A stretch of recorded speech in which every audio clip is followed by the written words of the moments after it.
ओम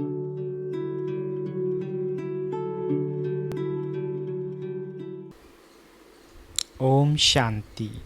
11 अक्टूबर 2021। आज की साकार मुरली।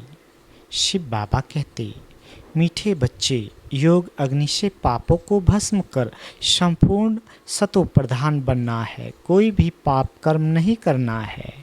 प्रश्न, सतयुग में ऊंच पद किस आधार पर मिलता है? यहाँ का कौन सा कायदा सबको सुनाओ। उत्तर, सतयुग में पवित्रता के आधार पर ऊंच पद मिलता है। जो पवित्रता की कम धारणा करती हैं वह सतयुग में देरी से आते हैं और पद भी कम पाते हैं। यहाँ जब कोई आता है तो उन्हें कायदा सुनाओ, दे ध्यान तो छूटे ग्रहण। 5 विकारों का दान दो तो तुम 16 कला संपूर्ण बन जाएंगे। तुम बच्चे भी अपने दिल से पूछो कि हमारे में कोई विकार तो नहीं है। ओम शांति। बाबा कहते, रूहानी बाप रूहानी बच्चों को समझाते हैं कि मनुष्य को कैसे समझाओ कि अब स्वर्ग की स्थापना हो रही है। 5000 वर्ष पहले भी भारत में स्वर्ग था, लक्ष्मी नारायण का राज्य था। विचार करना चाहिए, उस समय कितने मनुष्य थे? सतयुग आदि में बहुत करके 9-10 लाख होंगे। शुरुआत में झाड़ छोटा ही होता है। इस समय जबकि कलयुग का अंत है तो कितना बड़ा झाड़ हो गया है। अब इसका विनाश भी जरूर होना है। बच्चे समझते हैं यह वही महाभारत लड़ाई है। इस समय ही गीता के भगवान ने राजयोग सिखाया और देवी देवता धर्म की स्थापना की। संगम पर ही अनेक धर्मों का विनाश, एक धर्म की स्थापना हुई थी। बच्चे ये भी जानते हैं कि आज से 5000 वर्ष पहले भारत स्वर्ग था और कोई धर्म नहीं था। ऐसे नई दुनिया स्थापन करने बाप संगम पर आते हैं। अब वह स्थापन हो रही है। पुरानी दुनिया विनाश हो जाएगी। सतयुग में एक ही भारत खंड था और कोई खंड था नहीं। अभी तो कितने खंड है? भारत खंड भी है परंतु इसमें आदि सनातन देवी देवता धर्म है नहीं, वह प्राय लोप हो गया है। अब फिर परमपिता परमात्मा ब्रह्मा द्वारा स्थापना कर रहे हैं। बाकी सब धर्म विनाश हो जाते हैं। यह तो याद रखना है कि सतयुग त्रेता में कोई और राज नहीं था और सब धर्म अभी आए हैं। कितना दुख, अशांति, मारा मारी है। बाबा कहते, महाभारत लड़ाई भी वही है। एक तरफ यूरोपवासी यादव भी हैं। 5000 वर्ष पहले भी इन्होंने मुसल इन्वेंशन की थी। कौरव पांडव भी थे। पांडवों की तरफ खुद परम पिता परमात्मा मददगार था। सभी को यही कहा कि गृहस्थ व्यवहार में रहते मुझे याद करने से तुम्हारे पाप बढ़ेंगे नहीं और पास्ट के विक्रम विनाश होंगे। अभी भी बाप समझाते हैं, तुम ही भारतवासी सतयुग में जो सतो प्रधान थे वह इस समय 84 जन्म लेते लेते अब तुम्हारी आत्मा तमो प्रधान बन गई है। अब सतो प्रधान कैसे बने? सतो प्रधान तब बनेंगे जब मुझ पतित पावन बाप को याद करेंगे। इस योग अग्नि से ही पाप भस्म होंगे और आत्मा सतो प्रधान बन जाएगी और फिर स्वर्ग में 21 जन्मों के लिए वर्षा पाएंगे। बाकी इस पुरानी दुनिया का विनाश तो होना ही है। बाबा कहते, भारत सतयुग में श्रेष्ठाचारी था और सृष्टि के आदि में बहुत थोड़े मनुष्य थे। भारत स्वर्ग था, दूसरे कोई अखंड नहीं थे। अभी और धर्म बढ़ते बढ़ते झाड़ कितना बड़ा हो गया है और तमोप्रधान जड़-जड़ीभूत हो गया है। अब इस तमोप्रधान झार का विनाश और नई देवी देवता धर्म के झार की स्थापना जरूर चाहिए। बाबा कहते संगम पर ही होगा। अभी तुम हो संगम पर। आदि सनातन देवी देवता धर्म का अभी सैंपलिंग लग रहा है।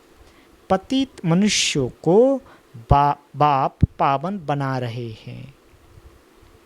वह फिर देवता बनेंगे जो पहले नंबर में थे, जिन्होंने 84 जन्म लिए हैं, वही फिर पहले नंबर में आएंगे। सबसे पहले देवी देवताओं का पार्ट था, वही पहले बिछड़े हैं, फिर उन्हों का भी पार्ट होना चाहिए ना। सतयुग में है ही सर्वगुण संपन्न 16 कला संपूर्ण। अभी है विशेष वर्ल्ड, रात दिन का फर्क है। बाबा कहते अभी विशेष वर्ल्ड को वॉइसलेस वर्ल्ड कौन बनाए। पुकारते भी हैं हे पावन बनाने वाले आओ। अभी वह आया है। बाप कहते हैं हम तुमको वॉइसलेस बना रहे हैं इस विशेष दुनिया के विनाश के लिए। लड़ाई लगनी है। अब वह कहते हैं एक मत कैसे हो, क्योंकि अभी अनेक मत है ना। अनेक इतने मतांतरों के अंदर एक धर्म की मत कौन स्थापन करे। बाप समझाते हैं अभी एक मत की स्थापना हो रही है, बाकी सब विनाश हो जाएंगे। आदि सनातन देवी देवता धर्म वाले जो पावन थे वही फिर 84 जन्म भोग अब पतित बने हैं। फिर बाप आकर भारतवासियों को फिर से स्वर्ग का वर्षा दे रहे हैं, अर्थात असुर से देवता बना रहे हैं।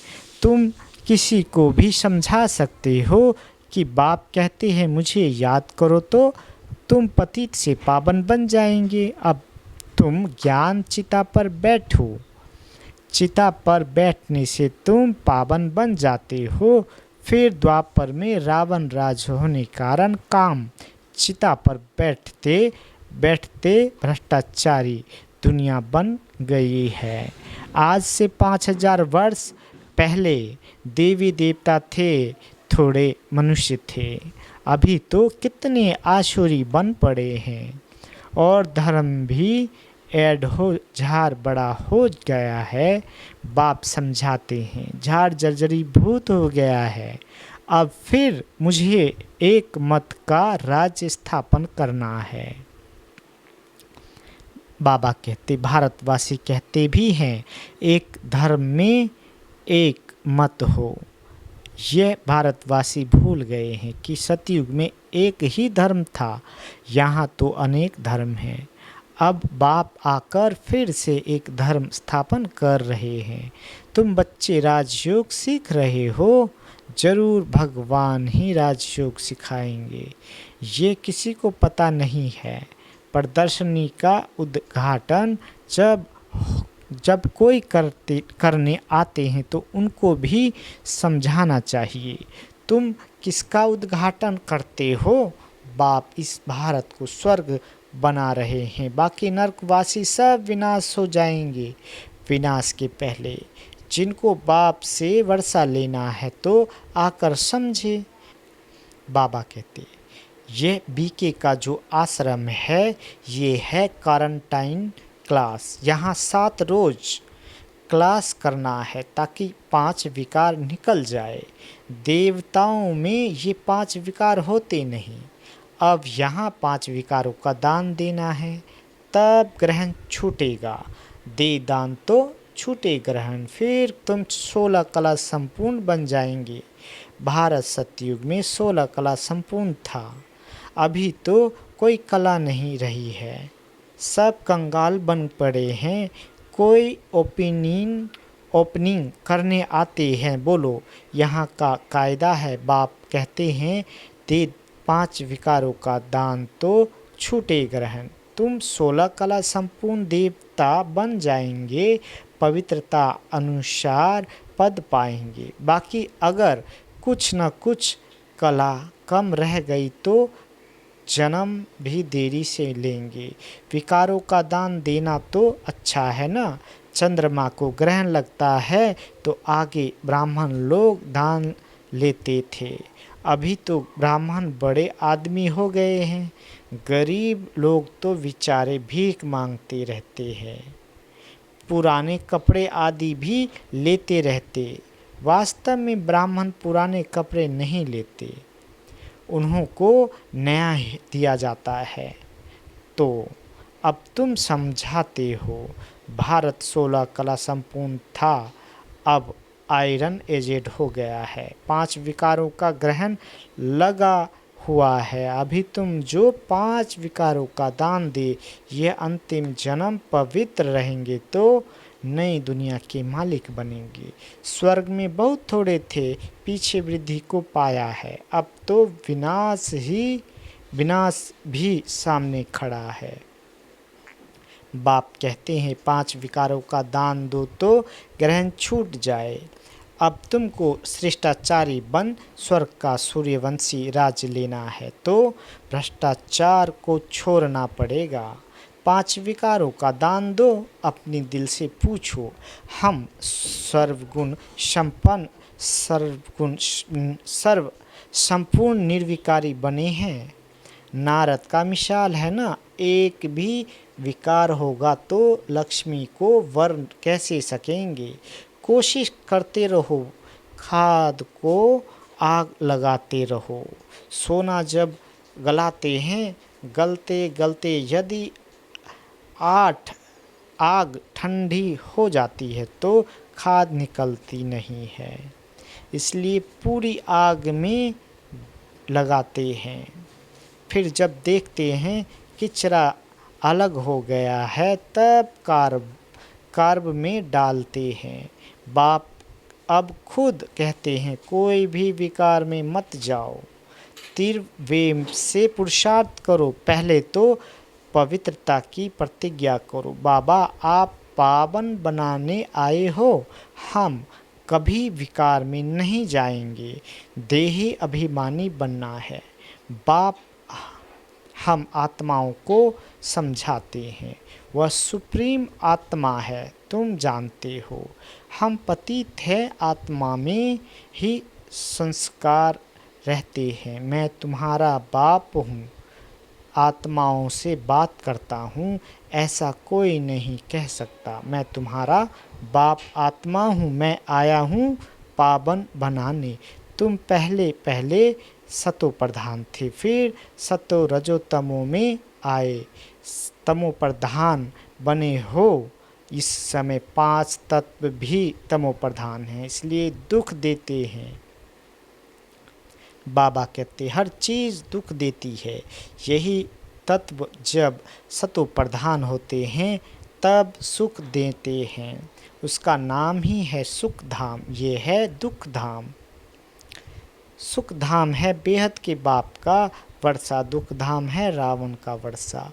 अब जितना श्रीमत पर चलेंगे उतना ऊंच बनेंगे, फिर प्रसिद्ध हो जाएंगे कि कल्प कल्प ये ऐसे ही पुरुषार्थ करने वाले हैं। ये कल्प कल्प की बाजी है, जो जास्ती पुरुषार्थ कर रहे हैं वो अपना राज्य भाग ले रहे हैं। ठीक पुरुषार्थ नहीं किया होगा तो 3rd ग्रेड में चला जाएगा, प्रजा में भी पता नहीं क्या जाकर बनेगा। लौकिक बाप भी कहते हैं तुम हमारा नाम बदनाम करते हो, निकलो घर से बाहर। बेहद का बाप भी कहते हैं तुमको माया का थप्पड़ ऐसा लगेगा जो सूर्यवंशी चंद्रवंशी में आएंगे ही नहीं, अपने आप को चमाट मार देंगे। बाप तो कहते हैं वारिस बनो, राज तिलक लेना चाहते हो तो मुझे याद करो और औरों को भी याद दिलाओ तो तुम राजा बनेंगे। नंबर वार तो होते हैं ना, कोई बैरिस्टर एक एक केस का लाखों रुपया कमाते हैं और कोई कोई को देखो पहनने के लिए कोट भी नहीं होगा। पुरुषार्थ पर मदार है ना, तुम भी पुरुषार्थ करेंगे तो ऊंच पद पाएंगे। मनुष्य से देवता बनना है, चाहे मालिक बनो चाहे प्रजा बनो। प्रजा में भी नौकर चाकर बनेंगे। स्टूडेंट की चलन से टीचर समझ जाते हैं। वंडर ये जो पहले वाले से पिछाड़ी वाले तीखे चले जाते हैं, क्योंकि अभी दिन प्रतिदिन रिफाइंड पॉइंट्स मिलती रहती है।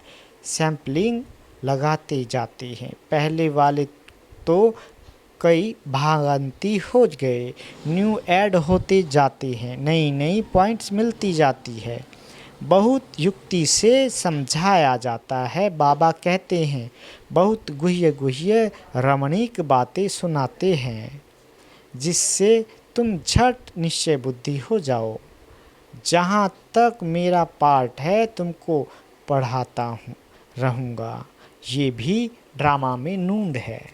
बाबा कहते जब कर्मातीत अवस्था को पाएंगे तब पढ़ाई पूरी होगी। बच्चे भी समझ जाएंगे। पिछाड़ी में इम्तिहान की रिजल्ट मालूम होती है ना। इस पढ़ाई में नंबर 1 सब्जेक्ट है पवित्रता की। जब तक बाबा की याद नहीं रहती है, बाप की सर्विस नहीं करते हैं, तब तक आराम नहीं आना चाहिए। तुम्हारी लड़ाई है ही माया के साथ। रावण को भल जलाते हैं परंतु जानते नहीं हैं कि ये है कौन। दशहरा बहुत मनाते हैं। अभी तुमको वंडर लगता है। राम भगवान की भगवती सीता चुराई गई, फिर बंदरों का लश्कर लिया। ऐसा कब हो सकता है क्या? कुछ भी समझते नहीं। तो जब प्रदर्शनी में आते हैं तो पहले बताना चाहिए भारत में इन लक्ष्मी नारायण का राज्य था, तब कितने मनुष्य होंगे? 5000 वर्ष की बात है। अभी कलयुग है। वही महाभारत लड़ाई भी है। बाप आकर राजयोग सिखलाते हैं, विनाश भी होगा। यहाँ एक धर्म एक मत अथवा पीस कैसे हो सकती है? जितना माथा मारते हैं एक मत होने के लिए उतना ही लड़ते हैं। बाप कहते हैं अब मैं उन सब को आपस में लड़ाए माखन तुमको देता हूँ। बाप समझाते हैं जो करेगा सो पाएगा। कोई बच्चे बाप से भी ऊंच बन सकते हैं। तुम मेरे से भी साहूकार विश्व के मालिक बनेंगे। मैं नहीं बनूंगा। मैं तुम बच्चों की निष्काम सेवा करता हूँ। मैं दाता हूँ, ऐसे कोई मत समझे। हम शिव बाबा को 5 रुपया देते हैं, परंतु शिव बाबा से 5 पदम स्वर्ग में लेते हैं। तो क्या ये देना हुआ? अगर समझते हैं कि हम देते हैं, ये तो शिव बाबा की बड़ी इंसल्ट करते हैं। बाप तुमको कितना ऊंच बनाते हैं। तुम 5 रुपया शिव बाबा के खजाने में देते हो, बाबा तुमको 5 करोड़ देते हैं। कौड़ी से हीरे जैसा बना देते हैं। ऐसा कब संशय नहीं लाना कि हमने शिव बाबा को दिया। ये कितना भोला नाथ है, ये कभी ख्याल नहीं आना चाहिए हम बाबा को देते हैं। नहीं, शिव बाबा से हम 21 जन्मों के लिए वर्षा लेते हैं। शुद्ध विचार से नहीं दिया तो स्वीकार कैसे होगा? सब बातों की समझ बुद्धि में रखनी चाहिए। ईश्वर अर्थदान करते हैं, वह कोई भूखा है क्या? नहीं। समझते हैं हमको दूसरे जन्म में मिलेगा। अभी तुमको बाप कर्म अकर्म विक्रम की गति बैठ समझाती है। यहाँ जो कर्म करेंगे सो विक्रम ही होगा, क्योंकि रावण राज्य है। सतयुग में कर्म अकर्म हो जाता है।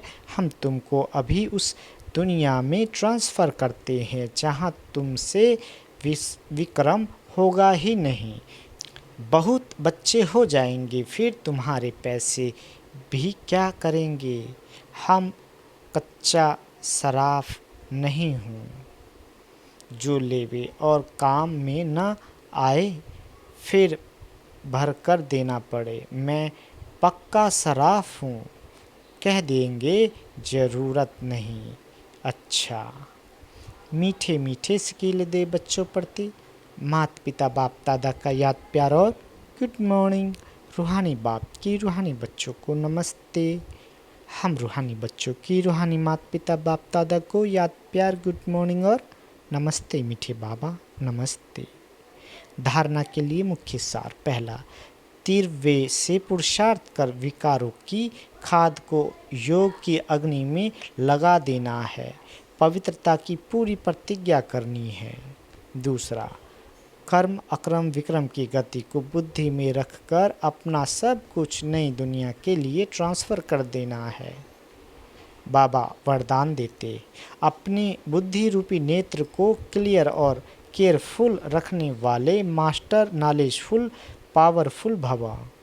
बाबा कहते, जैसे ज्योतिषी अपने ज्योतिष की नॉलेज से, ग्रह की नॉलेज से आने वाले आपदाओं को जान लेते हैं, ऐसे आप बच्चे इन एडवांस माया द्वारा आने वाले पेपर को परख कर पास विद ऑनर बनने के लिए अपने बुद्धि रूपी नेत्र को क्लियर बनाओ और केयरफुल रहो। दिन प्रतिदिन याद की व साइलेंस की शक्ति को बढ़ाओ तो पहले से ही मालूम पड़ेगा कि आज कुछ होने वाला है। मास्टर नॉलेजफुल पावरफुल बनो तो कभी हार नहीं हो सकती। स्लोगन, पवित्रता ही नवीनता है और यही ज्ञान का फाउंडेशन है। अच्छा, ओम शांति।